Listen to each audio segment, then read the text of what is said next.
जरा एक बार आप मैडम मैम एक मिनट पीछे मुझे सब कुछ नहीं चाहिए।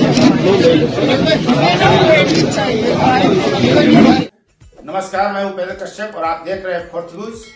देश का सबसे ज्वलंत मुद्दा और इसी पर हम इस वीडियो में विश्लेषण करेंगे। आपको याद है, राजौरी में देश के सैनिक मारे गए और उत्तर प्रदेश ने ऐसा कांड कर दिया कि पूरे देश में बवाल हो गया। सवाल यह है कि ऐसा होता क्यों है और कुछ चीजें भारतीय राजनीति में अस्थायी बीमारी बन गई, वो कभी खत्म ही नहीं हो रही और आगे खत्म होंगी यह भी नहीं कहा जा सकता। आप आश्वस्त नहीं हो सकते कि जो लोग जिसकी आलोचना कर रहे हैं कल वे लोग ही ऐसा काम नहीं करेंगे जिस काम की वे आलोचना कर रहे हैं तब जब सामने वाला कर रहा है। और ये चौतरफा संकट है। ये कोई भाजपा की सिर्फ समस्या नहीं है, कोई दूसरे एक किसी दल विशेष की समस्या नहीं है। भाजपा ने जो कांड किया उस पर बहस शुरू होनी चाहिए और ये तय होना चाहिए कि फिर दोबारा ऐसी गलती कोई न करे। कोई मां के आंसू का अपमान न करे अपने वोट को बनाने के लिए। कोई पिता पुत्र, कोई मां बाप जैसे रिश्तों को बदनाम न करे। कोई भी मंत्री, मुख्यमंत्री या पदाधिकारी ऐसी हरकत न करे, दोबारा इस तरह की घटना न हो। इसके लिए बाकायदा कानूनी प्रावधान होने चाहिए। सवाल यह उठता है कि राजौरी में फौजी शहीद होते हैं और उत्तर प्रदेश में उनके घर पर मंत्री चले जाते हैं। उच्च शिक्षा मंत्री योगेंद्र उपाध्याय और विधायक डॉक्टर जीएस धर्मेश वो जाते हैं और वहां आगरा की यह घटना है जिले की 25-25 लाख रुपए का दोनों चेक लेकर जाते हैं। जो शहीद हुए शुभम गुप्ता जी, उनके परिवार के आंसू पोंछने के नाम पर चेक देकर फोटो शूट कराने लगे। जब तक मामला बिगड़ता तब तक का वीडियो बन चुका था। हुआ यह कि वहां उनकी मां और पिता, अभी देखिए शव भी नहीं आया है। जिस परिवार का युवक शहीद हो गया हो देश की रक्षा के लिए, जिस मां की कोख सुनी हो गई हो, उस मां के पास आप चेक लेकर जा रहे हैं, अभी शव पहुंचा भी घर नहीं है। क्या यह गलत निर्णय नहीं था मंत्री का या सत्ता का कि किसी का बेटा शहीद होता है देश की रक्षा में और उसका शव अभी घर नहीं पहुंचा, आप 25-25 लाख रुपए का चेक लेकर पहुंच जा रहे हैं। क्या 50 लाख रुपए में दुनिया की कोई मां अपने बच्चे का सौदा कर लेगी? यह अलग बात है कि आर्थिक सहयोग देकर आप आंसू पोंछ लेते हैं, लेकिन यह काम कब किया जाना चाहिए यह तय होना चाहिए। क्या यह एकदम अनुचित निर्णय नहीं है उत्तर प्रदेश सरकार का कि अभी शव घर नहीं पहुंचा, मंत्री विधायक चेक लेकर पहुंच गए? ये कैसी मानवता की तस्वीर है भाई? आप अगर वहां धरना प्रदर्शन हो, वहां से मांग उठे कि पहले चेक दीजिए, पहले राशि दीजिए, अनुग्रह राशि, तभी हम शव दफनाएंगे या उसका अंतिम संस्कार करेंगे, तो एक बात समझ में आती है, सामान्य तौर पर ऐसा होता नहीं है। एक नियम बन जाना चाहिए कि कोई शहीद किस परिस्थिति में कब कहां होता है तो उनके लिए अनुग्रह की राशि क्या होगी और वह स्वतः मृतक के नॉमिनी या मां पिता के खाते में चला जाएगा। आपको चेक देना है, बाद में जाकर दे दीजिए। एक तय होना चाहिए कि इतने दिन के बाद या इतने दिन के अंदर आपको यह चेक नियत समय पर मिल जाएगा, यह व्यवस्था सुनिश्चित कर दे। इस तरह का बवाल नहीं होगा।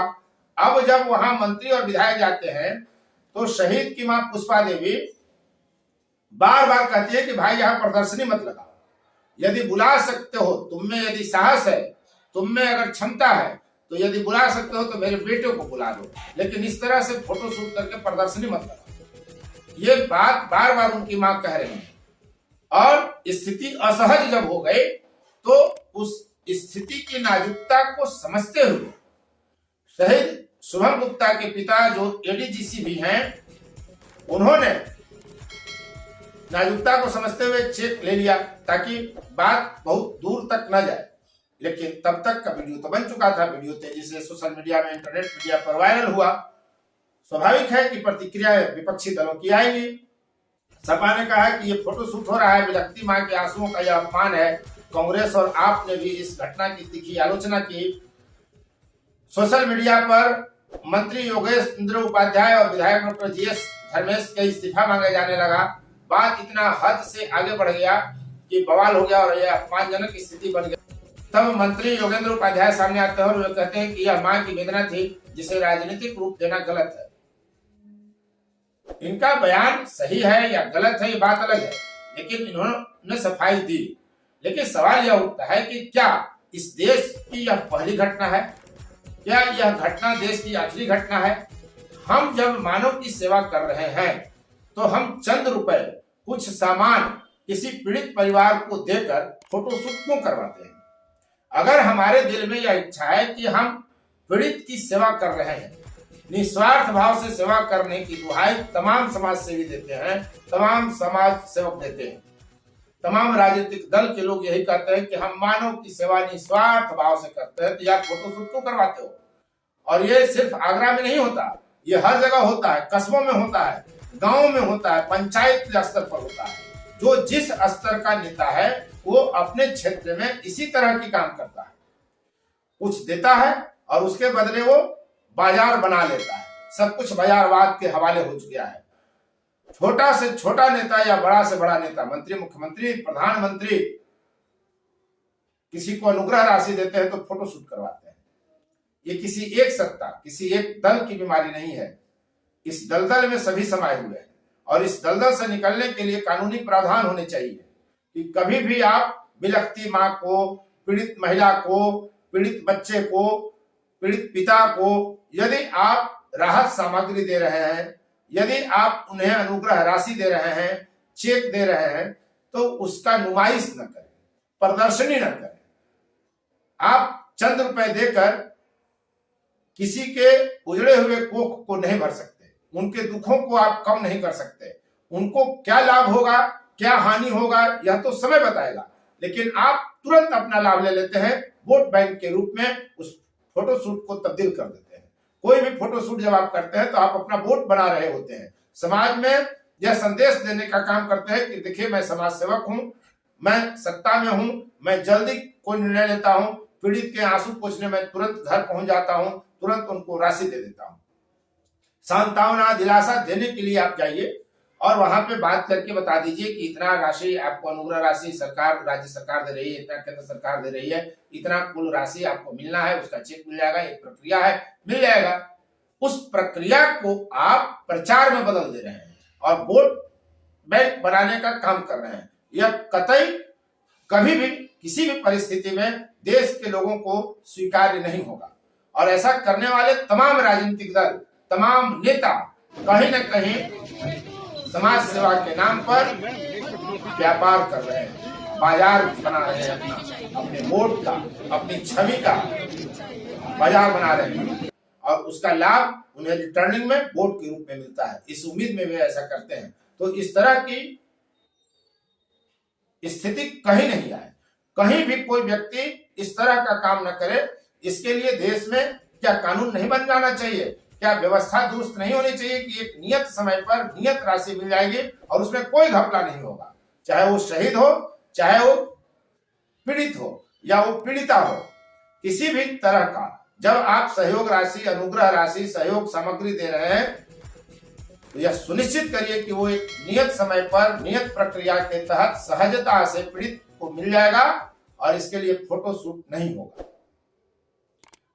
यदि ऐसा नियम नहीं बनता है, यदि ऐसी व्यवस्था विकसित नहीं होगी भारत में, तो आज उत्तर प्रदेश का आगरा है, योगेंद्र उपाध्याय और जीएस धर्मेश हैं, कल कोई और सामने आएगा। आज भाजपा कटघरे में है, कल कांग्रेस, आप, समाजवादी पार्टी, नीतीश कुमार की पार्टी जदयू, राजद, तमाम लोग कटघरे में कभी न कभी खड़े दिखेंगे। पहले भी खड़े रहे हैं। यह और बात है कि तब बवाल नहीं। आज इंटरनेट मीडिया का जमाना है, तो इन चीजों से बचिए। याद करिए कि केजरीवाल 1 करोड़ रुपए की राशि दे देते हैं वोट बैंक साधने की राजनीति के तहत, तो राशि भी तय होनी चाहिए।